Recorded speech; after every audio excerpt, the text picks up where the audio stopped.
நீங்க எதுக்கு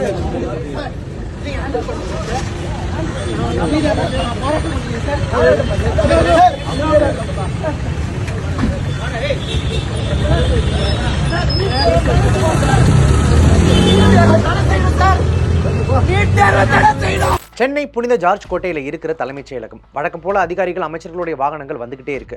அப்போ பார்த்து திடீர்னு ஒரு குரல். யாருடைய குரல் அது? ஓங்கி ஒலிக்குது. ஆனா என்ஜாய் என்ஜாமி அப்படின்ற பாட்டு மூலமா உலக தமிழர்கள் மனசுல நீங்காத இடம் பிடிச்ச ராப் பாடகர் தெருக்குறள் அறிவு எந்தவித அறிவிப்பும் இல்லாம ஒற்ற ஆளா அங்க நின்றுட்டு நீட் தேர்வுக்கு எதிராக ராப் பாடி முழக்கமிடுறாரு. அடுத்த சில நிமிஷங்கள்ல 7 போலீசார் சேர்ந்து அவரை தரன்னு இழுத்துட்டு போயிட்டு கைது செஞ்சு போலீஸ் வண்டியில ஏத்துறாங்க. ஆனா கதையில ஒரு மிகப்பெரிய டிராமட்டிக் ட்விஸ்ட். கைது செய்யப்பட்ட அதே அறிவு அவர்கள் சில மணி நேரங்கள்லேயே அதே போலீஸ் வண்டியில் திரும்ப தலைமைச் செயலகத்துக்கு கூட்டிகிட்டு வரப்படுறாரு. நேராக போய் முதலமைச்சர் விஜய் மற்றும் அமைச்சர் ஆதவ அர்ஜுனா இவங்களை சந்தித்து அரை மணி நேரம் தீவிர ஆலோசனை நடத்துறாரு. அங்கே என்னதான் நடந்துச்சு? அப்புறமே எதிர்க்கட்சி தலைவர் உதயநிதி ஸ்டாலின் தாவேக அரசை கடுமையே கண்டித்து அறிக்கை விட்டார். அறிவு எதற்காக போயிட்டு அங்கே நின்று தன்னுடைய எதிர்ப்பை பாடி தெரிவித்தார். அவரையே போய் சிஎம் சந்திச்சாரு. டெல்லியில் நடக்கிற போராட்டத்திற்கும் எதற்கும் இருக்கக்கூடிய தொடர்பு என்ன? இது எல்லாத்தையும் தான் இந்த வீடியோ டீட்டெயிலாக பார்க்க போகிறோம். ஸ்கிப் பண்ணாம கடைசி வரைக்கும் ஃபுல்லாக பாருங்க.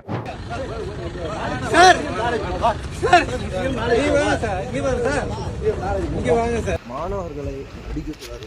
மாணவர்களை அடிப்பது வந்து ஜனநாயகத்துக்கு விரோதமானது.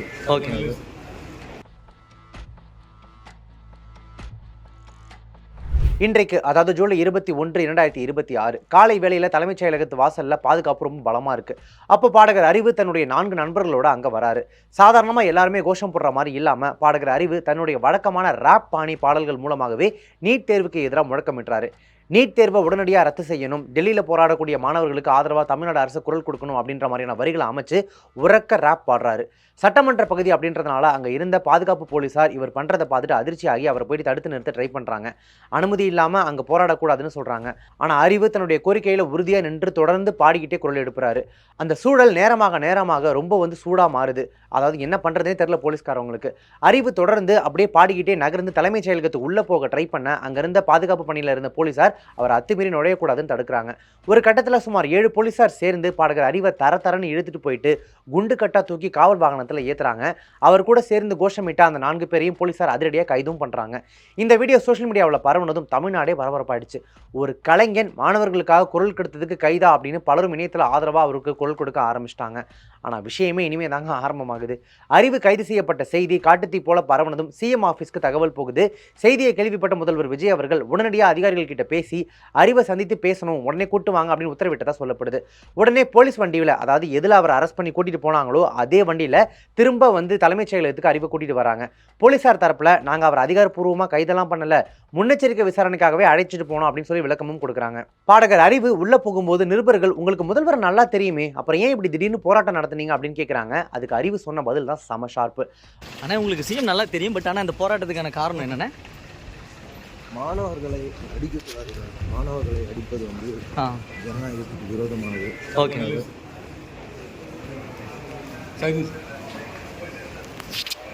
மாணவர்களை அடிக்கக்கூடாது, அதுவும் போராட்டத்தில் ஈடுபடக்கூடிய மாணவர்களை அடிக்கவே கூடாது, அது ஜனநாயகத்திற்கு முற்றிலும் விரோதமானது. நீட் தேர்வை ரத்து பண்ணணும் அப்படின்னு சொல்லிட்டு கெத்தா உள்ள போறாரு. உள்ள போயிட்டு முதல்வர் விஜயை சந்திக்கிறாரு. அப்புறம் அமைச்சர் ஆதவ அர்ஜுனா கூட சுமார் 30 நிமிடங்கள் நீட் விலக்கு குறித்த தீவிர ஆலோசனை நடக்குது. சந்திப்பு முடிஞ்சதும் அமைச்சர் ஆதவ அர்ஜுனாவே நேரா வாசல் வரைக்கும் வந்து பாடகர் அறிவை ரொம்ப மரியாதையா வழி அனுப்பி வைக்கிறாரு. சரி, ஏன் திடீர்னு அறிவு இப்படி வீதிக்கு வந்து போராடினாரு? இதனுடைய பின்னணியில டெல்லி சம்பவமும் இருக்கு. டெல்லி ஜந்தர் மந்தர்ல நீட் தேர்வு முறைகேடு மற்றும் வினாத்தாள் கசிவு விவகாரத்துல ஒன்றிய கல்வி அமைச்சர் தர்மேந்திர பிரதான் பதவி விலக கோரி கரப்பான்பூச்சி ஜனதா கட்சி சார்பாக தொடர் போராட்டம் ரொம்ப நாட்கள் நடந்து வந்துட்டு இருக்கு. அங்க அறவழியில போராடின மாணவர்கள் மேல போலீஸ் தடியடி நடத்தினதும் கண்ணீர் புகைக்குண்டுகளை வீசினதும் நாடு முழுவதும் அதிர்வலையை ஏற்படுத்தியிருக்கு. இதை கண்டிச்சு தான் இங்க தமிழ்நாட்டில் அறிவு குரல் கொடுத்திருக்காரு. அதுக்கு ஒரு கவன ஈர்ப்பு, ஒரு அட்டென்ஷன் வேணும் அப்படின்றதுக்காக தான் முன்னறிவிப்பு எதுவுமே இல்லாம தலைமைச் செயலகத்தினுடைய வாசல்ல போயிட்டு ரேப் பாடி போராடி இருக்காரு. இதற்கிடையே இந்த சம்பவத்தை கையில் எடுத்த எதிர்க்கட்சி தலைவர் உதயநிதி ஸ்டாலின் அவர்கள் தாவேக அரசை கடுமையா சாடி தன்னுடைய எக்ஸ் வலைதள பக்கத்துல ஒரு அறிக்கை ஒன்று விட்டிருக்காரு. அறிவு தலைமைச் செயலகத்தினுடைய அந்த வீதியில போயிட்டு எந்த முன்னறிவிப்பும் இல்லாம பாட்டு பாட்டு பாடி போரானது, அப்புறம் வந்து போலீஸ்காரங்க அவங்கள தரத்தரன்னு எடுத்துட்டு போயிட்டு அந்த வாகனத்தில் குண்டு கட்டா ஏத்துனது, இந்த வீடியோ சோஷியல் மீடியாவில் வைரல் ஆச்சுன்னு சொன்னேன் இல்லையா. அடுத்த சில நிமிடங்கள்லேயே வந்து முதல்வர் விஜய் அவரை சந்திக்கிறதுக்கு வர சொல்லிட்டாரு. இந்த இன்பிட்வீன் கேப்ல அறிவை கைது பண்ணிட்டாங்க அப்படின்றத கண்டிச்சு தான் எதிர்க்கட்சி தலைவர் உதயநிதி ஸ்டாலின் வந்து தாவேக அரசு சாடி ஒரு பதிவு ஒன்று வெளியிட்டிருந்தாரு. அவர் போட்டிருக்கக்கூடிய அந்த பதிவில் என்ன சொல்லியிருக்காரு அப்படின்னா, நீட் தேர்வுக்கு எதிராக குரல் கொடுத்த அன்பு சகோதரர் திருக்குறள் அறிவை கைது செய்த விஜய் தலைமையிலான தாவேக அரசை வன்மையாக கண்டிக்கிறேன். நீட் தேர்வுக்கு எதிரான குரல்களை கேட்கணுமே தவிர அதை ஒடுக்கக்கூடாதுன்னு தெரிவிச்சிருக்காரு. கவனிக்க வேண்டிய இன்னொரு முக்கியமான விஷயம் என்ன அப்படின்னு பார்த்தீங்கன்னா, இதே பாடகர் அறிவு தான் தாவேகா கட்சியின் கொள்கை பாடலை எழுதி இசையமைத்து பாடியவர் அப்படின்றதும் குறிப்பிடத்தக்கது. இப்போ இவ்வளோ பெரிய விவாதத்தை உருவாக்கி இருக்கக்கூடிய திருக்குறள் அறிவு யார் அப்படின்றத நம்ம சுருக்கமாக பார்த்துடலாம். இவருடைய இயற்பெயர் அறிவரசு கலைநேசன், சொந்த ஊர் அரக்கோணம். இவர் படிச்சிருக்கிறது BA இன்ஜினியரிங் முடிச்சுட்டு MBA படிச்சிருக்காரு. சின்ன வயசுல இருந்தே நாட்டுப்புற பாடல்கள் மேல ஆர்வம் கொண்ட அறிவு 2019 திருக்குறள் அப்படிங்கிற ஆல்பம் மூலமா அறிமுகமானார். இயக்குனர் ப. ரஞ்சித்தின் த கேஸ்ட்லெஸ் கலெக்டிவ் இசைக்குழுவின் முக்கியமான தூணாகவே அறிவு இருக்காரு. 2021 வெளிவந்த என்ஜாயி என்ஜாமி அப்படின்ற பாடல் உலக அளவில் ஹிட் அடிச்சு கோடிக்கணக்கான பார்வைகளை பெற்றது.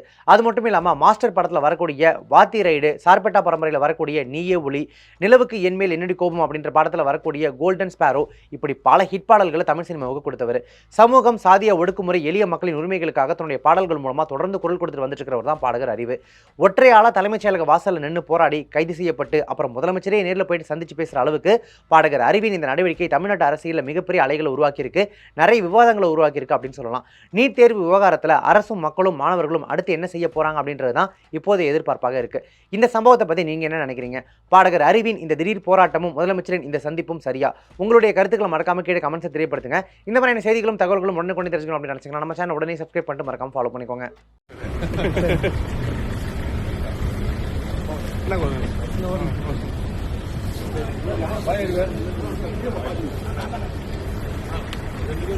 சார் பேசிங்களா சார்?